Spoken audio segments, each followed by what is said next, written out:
Secularism की को बचाने की जिम्मेदारी सबसे ज़्यादा सेकुलर हिंदू को है आजकल, क्योंकि सबसे ज़्यादा अगर ख़तरा है हिंदुत्व से तो वो हिंदू को ख़तरा है। मुसलमानों का इससे कोई लेना देना नहीं है। मुसलमान तो एक बेहतरीन सेकुलर रही है और सेकुलर पार्टी भी है, बल्कि ये सेकुलर कौम भी है। वाम की बात है या कांग्रेस की बात है, तो कांग्रेस तो एक बदनसीब पार्टी हो गई, क्योंकि इनको मुसलमानों की बद्दुआ लगी हुई है। और मुसलमानों की बद्दुआ इसलिए लगी कि इन्होंने जो बाबरी मस्जिद के साथ जो खिलवाड़ किया है, ये सिर्फ टोटल इनके मतलब जो है हुकूमत में हुई।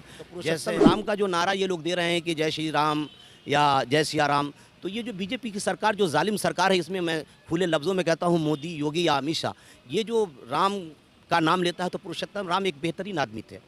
और यही नहीं बल्कि आवाम के लिए उन्होंने गद्दी छोड़ दी थी। आवाम नाराज़ हो गई तो उन्होंने गद्दी छोड़ दिया। यहाँ हिंदुस्तान में आवाम नाराज़ है तो क्या तुम कुर्सी नहीं छोड़ सकते? तो तुम तो राम के भी नहीं हो, आवाम के भी नहीं हो। तो तुमसे यही कहना है, या तो देश छोड़ दो, या मुसलमान को छोड़ दो, या सेकुलर हिंदुओं को छोड़ दो। देश की सच्चाई सच छुपने नहीं देंगे। पश्चिम बंगाल में इलेक्शन होना है और इसमें 3 धड़े जो हैं वो आपस में चुनाव लड़ रहे हैं। एक तो भारतीय जनता पार्टी, एक टीएमसी है और एक कांग्रेस और वाम मोर्चे का गठबंधन है। आपको क्या लगता है हवा किसकी? हवा यही है कि यहाँ ममता बनर्जी की सरकार बनेगी और ममता बनर्जी यहाँ से कि ज़मीन से उठी हुई एक बेहतरीन नेत्री है। और गालिबन मैं ममता बनर्जी को 35 साल से जानता हूँ और ये एक अच्छी नेत्री भी रही हैं और एक अच्छी लीडर भी हैं। बिल्कुल सेकुलर लीडर हैं ये, और लोगों के लिए बहुत अच्छा काम किया है। चाहे वो हिंदू हो, मुसलमान हो, सिख हो, ईसाई हो, किसी भी अदियान व मज़ाहिब के लोगों को वो बहुत ही सेकुलरिज्म मिजाज से देखा है। इसी वजह से मैं ममता बनर्जी से भी बहुत प्यार करता हूँ, मोहब्बत करता हूँ, इसलिए कि वो एक अच्छी नेत्री हैं। और अगर कोई बंगाल को चला पाएगा तो वो सिर्फ ममता बनर्जी ही चला पाएंगी, इसलिए कि उनका खुद का निजी ज़मीन तैयार किया हुआ है। जहाँ तक वाम की बात है या कांग्रेस की बात है, तो कांग्रेस तो एक बदनसीब पार्टी हो गई, क्योंकि इनको मुसलमानों की बद्दुआ लगी हुई है। और मुसलमानों की बद्दुआ इसलिए लगी हुई कि इन्होंने जो बाबरी मस्जिद के साथ जो खिलवाड़ किया है, ये सिर्फ टोटल इनके मतलब जो है हुकूमत में हुई। जैसे बहुत ही नादहिंदे लोग प्राइम मिनिस्टर गुजरे इसकी मतलब सरकार में, पीवी नरसिम्हा राव जैसा बुज़दिल आदमी इसमें था, और जिसने बाबरी मस्जिद का जो है दुश्मनों के लिए बहुत काम आसान कर दिया और मुसलमानों के साथ गद्दारी की। इसलिए कांग्रेस जो है वो एक बुझी हुई पार्टी हो गई, और कांग्रेस एक बदनसीब पार्टी है। उसने मुसलमान का छोड़ दिया, मुसलमानों का साथ छोड़ा, और मुसलमानों ने उनको भी छोड़ दिया। मुसलमानों की बद्दुआएं लग गई कांग्रेस पार्टी के साथ। आपने सेकुलरिज्म की बात की, इस वक्त जो चुनाव हो रहा है उसमें सेकुलर और कॉम्युनल ही आमने सामने दिख रहा है। एक तरफ कॉम्युनल फोर्सेज है जो हमेशा मजहब धर्म की बात हो रही है। आपको क्या लगता है सेकुलरिज्म को बचाने की जिम्मेदारी सबसे ज़्यादा किसकी? सेकुलरिज्म को बचाने की जिम्मेदारी सबसे ज़्यादा सेकुलर हिंदू को है आजकल, क्योंकि सबसे ज़्यादा अगर ख़तरा है हिंदुत्व से तो वो हिंदू को ख़तरा है। मुसलमानों का इससे कोई लेना देना नहीं है। मुसलमान तो एक बेहतरीन सेकुलर रही है और सेकुलर पार्टी भी है, बल्कि ये सेकुलर कौम भी है। मुसलमानों का सबसे बड़ा जो रोल रहा है हिंदुस्तान में, वो सिर्फ हिंदुस्तान को बचाने की खातिर ही मुसलमानों ने अपनी जानें दी हैं, बल्कि मुसलमानों की तवारीख़ रही है। अगर सामने आपकी ये टीपू सुल्तान मस्जिद है, अगर टीपू सुल्तान की ही बात ले लें तो इन्होंने हिंदुस्तान को बचाने के लिए, हिंदुस्तान की आबरू को नहीं मिटने के लिए, इन्होंने अपने 2 लाल को कुर्बान अंग्रेज़ के सामने कर दिया, यानी उसके हवाले कर दिया, और ख़ुद भी लड़ते लड़ते अंग्रेज़ों से शहीद हो गए। ये है टीपू सुल्तान। और यही नहीं किया बल्कि पूरे अपने ख़ानदान को लुटा दिया। उनके बेटे प्रिंस गुलाम मोहम्मद को जब वहाँ से उन लोगों ने दरबदर किया तो वो कलकत्ता में आकर बसे, और यहाँ अपने बाबा जान के नाम से, यानी शहीद टीपू सुल्तान के नाम से ये मस्जिद का इनेकाद किया, जो रहती दुनिया तक ये कह लीजिए कि सुबह क़यामत तक ये मस्जिदें आबाद रहेंगी। और सेकुलरिज्म का जो मामला है ये सिर्फ मुसलमानों के खाते में आता है। और सेकुलर से अगर सबसे ज़्यादा किसी को ख़तरा है तो वो हिंदुओं को ख़तरा है, इसलिए कि हिंदू जो सेकुलर हैं वो तो ठीक ही है, मगर जो सेकुलर नहीं है वो सेकुलर हिंदू को मतलब बर्बाद करने के तकदों में लगे हुए हैं। यहाँ तक कि इनके यहाँ खुद भी ये लोग अपने एक मज़हब के लोग होते हुए भी, मगर इनका अगर मंदिर में जाना है तो ये कभी कहते हैं कि ये डोम है, ये छतरी के मंदिर में नहीं जाएगा। ये चमार है, ये किसी राजपूत के मंदिर में नहीं जाएगा। मगर अगर पलटवार इसको आप देखें मुसलमानों के, तो मुसलमानों के यहाँ ऐसा कोई मामला नहीं।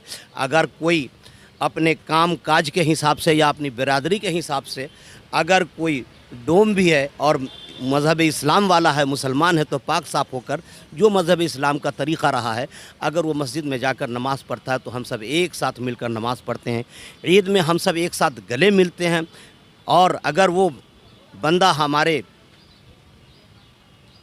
अफ्तार के दस्तरखान पर भी अगर आ जाता है तो हम उसको साथ बैठा क्या लगता है आपको, चुनाव शुरू होते ही ममता बनर्जी को भी चंडी पाठ पढ़ना पड़ गया? क्या ये भाजपा की पॉलिसी है जो कामयाब हो गई? नहीं, ये भाजपा अपने पॉलिसी में नाकाम रहा और ममता बनर्जी कामयाब हो गई। इसलिए कि ममता बनर्जी एक सेकुलर लीडर का जो अगर नाम पूरे हिंदुस्तान में अगर लिया जाए हिंदुओं में, तो सबसे बेहतरीन और सेकुलर जो अगर कोई नेत्री है या कोई लीडर है, उसका नाम ममता बनर्जी आता है। इसलिए कि ममता बनर्जी वो है कि कभी, और ये मतलब बीजेपी का ख़ात्मा होने के लिए बीजेपी बंगाल में आई है और एक शेरनी से मुकाबला है इसका। ये सारे गीदड़ हैं और गीदड़ का मुकाबला शेरनी से है। जबकि किसी ज़माने में किसी ने कहा कि पाप से धरती फटी, अधर्म से आसमान, अत्याचार से काफ़ी इंसानियत, राज कर रहे हैवान, जिनकी ताकत होगी अपूर, जिनका निशाना होगा अभेद, जो करेगी इसका सर्वनाश, वह है बंगाल की शेरनी ममता बनर्जी। ममता बनर्जी, ममता बनर्जी, या ये कह लीजिए कि जो करेगा इसका सर्वनाश वो कहलाएगा तृणमूल, तृणमूल, तृणमूल। भारतीय जनता पार्टी दावा कर रही है कि 200 प्लस सीटें यहाँ से हम जीतेंगे, और साथ में ये भी दावा कर रही है कि सारे हिंदू हमारे साथ हैं। इसके अलावा जो हैं वो कोई और इशारा तो साफ हो चुका है। क्या आपको लगता है, आप तजर्बेकार हो, यहाँ रहते हैं, ऐसा है कि सारे हिंदू उनके साथ हैं? नहीं, ऐसा कोई बात नहीं है। गालिबन सारे हिंदू तो इसके साथ नहीं है। जो हिंदुत्व का एजेंडा लेकर घूम रहे हैं, फिर रहे हैं, चल रहे हैं, या फिर ये जालिम है। और जालिम की हुकूमत भी है। सेंट्रल में जो सरकार है ये एक जालिम की सरकार है। और जालिम ये सिर्फ मुसलमानों के लिए ही नहीं है, बल्कि ये सेकुलर हिंदुओं के लिए भी जालिम है। बल्कि इनकी अपनी हिंदू बहनें या बेटियां इनकी सरकार में हिफाजत में नहीं हैं। कभी इनकी आबरूएं लूट रही हैं, कभी इनको रास्ते चौराहे पे मारा पीटा जा रहा है। तो इनकी बहन और बेटियां ही हिफाजत में नहीं थी, मुसलमान को क्या हिफाजत में रखेंगे। और जहाँ तक बंगाल में इनका सवाल है, तो ये बंगाल में कहीं से आने वाले नहीं हैं। हाँ, कुछ मीर जाफ़र की औलाद हैं जो हिंदुओं में और कुछ मुसलमानों में भी है। ये मीर जाफ़र की औलाद इनका साथ दे रहे हैं। और मीर जाफ़र की औलाद गालिबन आज से पौने 200 साल पहले से है। तो जाहिर बात है कि इनकी आबादियाँ कुछ बढ़ गई हैं। तो ये कन्वर्ट होकर के कुछ हिंदुओं में है, कुछ मुसलमानों में है। इनका वोट उसने कुछ मिलेगा और कुछ इनके सीटें भी बढ़ेंगे। मगर इसका ये मतलब नहीं कि यहाँ से बीजेपी कामयाब हो जाएगा, ऐसा कभी नहीं। चुनाव का मुद्दा क्या होना चाहिए, काम या राम? देखिए, चुनाव का मुद्दा तो काम होना चाहिए। अगर राम की बात आप कर रहे हैं तो पुरुषोत्तम राम का जो नारा ये लोग दे रहे हैं कि जय श्री राम या जय सिया राम, तो ये जो बीजेपी की सरकार जो जालिम सरकार है, इसमें मैं खुले लफ्ज़ों में कहता हूँ मोदी, योगी या अमित शाह, ये जो राम का नाम लेता है तो पुरुषोत्तम राम एक बेहतरीन आदमी थे। और यही नहीं बल्कि आवाम के लिए उन्होंने गद्दी छोड़ दी थी। आवाम नाराज़ हो गई तो उन्होंने गद्दी छोड़ दिया। यहाँ हिंदुस्तान में आवाम नाराज़ है तो क्या तुम कुर्सी नहीं छोड़ सकते?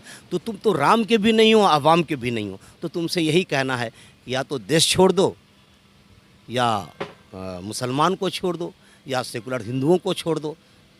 यही तुम्हारा ये है, क्योंकि तुम्हारा जो एजेंडा है वो कामयाब होने वाला नहीं है। और जालिम ज़्यादा दिनों तक दुनिया में रहने वाला नहीं है। इस हिंदुस्तान में हलाकू भी आए, चंगेज़ खान भी आया, तैमूर लंग आए, ये सारे जालिम आए। आज देखिए इनका कहीं नामो निशान नहीं है। कहाँ इनको चर चुग लिया गया, किस मिट्टी में ये दफन हो गए, आज तारीख़ भी इनकी गवाही नहीं देता। तो पता ये चला कि जब ऐसे लोग इतना बड़ा जालिमाना हुकूमत करके चले गए इस धरती पर, तो ये हिंदुस्तान है। ये हिंदुस्तान कल भी सोने की चिड़िया थी, आज भी ये सोने की चिड़िया है। कल बाहरी लोग आके लूट रहे थे, आज ये हिंदुस्तान में कुछ मीर जाफ़र की औलाद पैदा हो गए और कुछ रावण की औलाद है जो हिंदुस्तान को लूटना और बर्बाद करना चाहते हैं। इनको तहस नहस करना चाहते हैं, यहाँ के सेकुलर लोगों को तह तह करना चाहते हैं, मगर ये कामयाब नहीं होंगे। इनकी जो भाषाएँ थी, इनकी जो तमन्नाएं थी या इनकी जो आरजुएं थी, वो सारे लोगों ने समझ रखा है कि ये क्या हैं और क्या करने वाले हैं। और रही बात कि विकास की बात या दीगर चीज़ों की बात, तो जालिम से विकास की बात किया जाए कि क्या की जाए। अगर मान लिया जाए कि मैं आपके हवाले से ये कहूँ कि गुलाम सरवर साहब ने हमारा कोई मिल्कियत को कब्ज़ कर रखा है, ले लिया है, तो मैं 4 लोगों को बैठाकर वो मिल्कियत वापस ले सकता हूँ। लेकिन अगर आपने मेरी मिल्कियत आपके माध्यम से मैं हुकूमत को कह रहा हूँ कि क्या वो अगर मेरी मिल्कियत छीन लिया है एक जालिम की होते हुए, तो जालिम से ये असरार करना कि वो मेरी मिल्कियत वापस कर दे या मेरा हक़ वापस कर दे, तो ये एक हिमाकत है और कुछ नहीं है। असल मामला ये है कि मुसलमान है, ये मुसलमान को मुसलमान की तरह रहने दें, इसलिए कि मुसलमान ने हिंदुस्तान में सबसे ज़्यादा कुर्बानी दी है। एक कुर्बानी अगर ये सोच ले और उस पर अमल कर ले कि जब अंग्रेज़ के ज़माने में गालिबन समझ ले कि मेरठ से लेकर दिल्ली तक 60,000 आलिम दीन को पेड़ पर दरख्त पे लटका दिया गया था, और ये जालिम अंग्रेज़ ने ये कहा था कि अगर कोई भी इसकी तरफ नज़र उठाकर देखेगा तो मैं उसका भी यही हाल करूंगा। तो हमारे असलाफ ने इसकी कुर्बानी दी है। ये हिंदुस्तान हमारा है, किसी औरों का नहीं है। अगर ये राम का हिंदुस्तान है तो पलट में आइए तो ये ख्वाजा का भी हिंदुस्तान है। अगर राम के मानने वाले राम का हिंदुस्तान कहते हैं, हम ख्वाजा का मानने वाले ख्वाजा का हिंदुस्तान कहते हैं। क्या आपको लगता है मुल्क के माहौल को जानबूझकर बिगाड़ा जा रहा है? हाँ, फिर कुछ फिस्ताई ताकतें, कुछ बाहरी ताकतें मिलकर इन जालिमों के साथ मिल गई हैं और ये चाहते हैं हिंदुस्तान को बर्बाद करना। और ये अनकरीब देखेंगे या तो ये मर जाएंगे कहीं या फिर ये हिंदुस्तान छोड़कर भाग जाएंगे। क्या करना चाहिए सेकुलर लोगों को इनसे मुकाबला करने? इनसे मुकाबला करने के लिए मैं हिंदू भाइयों से कहूँगा कि वो मुसलमानों के साथ हो जाएं, और मुसलमान जो सेकुलर हैं वो भी कहूँगा कि वो सेकुलर हिंदुओं के साथ हो जाएं, और दोनों मिलकर लड़ेंगे। कहीं टिक नहीं पाएंगे क्योंकि इनका जो जालिमाना मिजाज है, और जालिम का ऐसे भी हम मुसलमान इज़्ज़त नहीं करते हैं क्योंकि ये खुला जालिम है। एक छुपा जालिम होता है, ये खुला जालिम, और खुले जालिम का मुसलमान सपोर्ट नहीं कर सकते। मेरे जैसा मुसलमान तो बिल्कुल नहीं करे, मैं मिट सकता हूँ मगर इन जालिमों का सपोर्ट नहीं कर सकता। इसलिए कि अभी आपने देखा वसीम रिजवी ने कुरान मुक़द्दस के चंद आयतों पर एतराज़ किया और सुप्रीम कोर्ट का दरवाज़ा खटखटा दिया। अभी ये वाक़या चल ही रहा था तो इलाहाबाद यूनिवर्सिटी की जो वीसी हैं, महिला हैं, वो हाई कोर्ट चली गई अजान को लेकर। ये सब हो क्या रहा है? असल जहाँ तक वसीम रिजवी का बात है वसीम रिजवी की, तो ये वसीम रिजवी जो मुसलमान बिन कज़्ज़ाब का समझ ख़ानदान से होता हुआ ये हिंदुस्तान तक पहुँचा है ना। तो मुसलमान बिन कज़्ज़ाब ने भी नबूवत का दावा किया था, और इसने अगर कुरान में 26 आयतों को हटाने का दावा किया है तो ये मीर जाफ़र की औलाद हैं। इसको पहचानने की ऐसी और भी सारे आए, जैसे तारिक फ़तेह भी आया, तस्लीमा नसरीन भी आई, एक कमीनी यहाँ, सलमान रुश्दी भी आए यहाँ। ये सारे लोगों ने चाहा, लेकिन अल्लाह ने इन सबको निस्तो नाबूद किया और आज भी ये बर्बाद हो रहे हैं। और जहाँ तक 26 आयत की बात है, तो जिन इमामों को ये मानता है, जैसे कि उसको हम सुन्नी मुसलमान तो बिलखुसूस हमारे 12 इमाम हैं, हम तहे दिल से उनको मानते हैं, और अगर हम नहीं मानेंगे तो मुसलमान। लेकिन ये जो मानते हैं, ये अहले तशय्युअ की जो औलाद हैं, ये शिया हैं, तो इनमें जो मौला अली से लेकर के और हज़रत इमाम बाकर, हज़रत इमाम जाफ़र सादिक, हज़रत इमाम मूसा कासिम और दिगर इमाम सब आए, इन्होंने कभी तो एतराज़ नहीं किया। इन्होंने एतराज़ नहीं किया। जिनको तुम मानते हो तो उसे तुम मान लिया, तुम तो उनके भी, जब उनके भी नहीं हो तो तुम तो मुर्तद हो गए शरीयत इस्लाम के हिसाब से। अब मुर्तद का ठिकाना कहीं नहीं है। अब जब मुर्तद हो गया तो अनकरीब ये ऐसे माने इसको कुरान शरीफ की बद्दुआ लगेगी और ये बर्बाद होता हुआ नज़र आएगा, जो आज आप भी देख रहे हैं। और जहाँ तक अज़ान का मामला है, तो अज़ान एक ऐसी दुनिया में ऐसी ध्वनि है कि अज़ान होते ही तमाम परिंद और चरिंद रब की बारगाह में तशबीह बयान करते हैं, और अज़ान से किसी को कोई तकलीफ़ नहीं होना चाहिए। दिगर और भी अगर ध्वनि की बात है तो बहुत सारी गाड़ियों की भी ध्वनि है, बहुत सारे मंदिरों की भी ध्वनि है, बहुत सारे चर्चों की भी ध्वनि है, लेकिन उससे हट कर के जो ये जो हमारा जिसको पाक माने आवाज़ कहा जाए, वो आवाज़ अज़ान है। और बहुत कम वक्त में मतलब जो है ये अपना काम तमाम हो जाता है।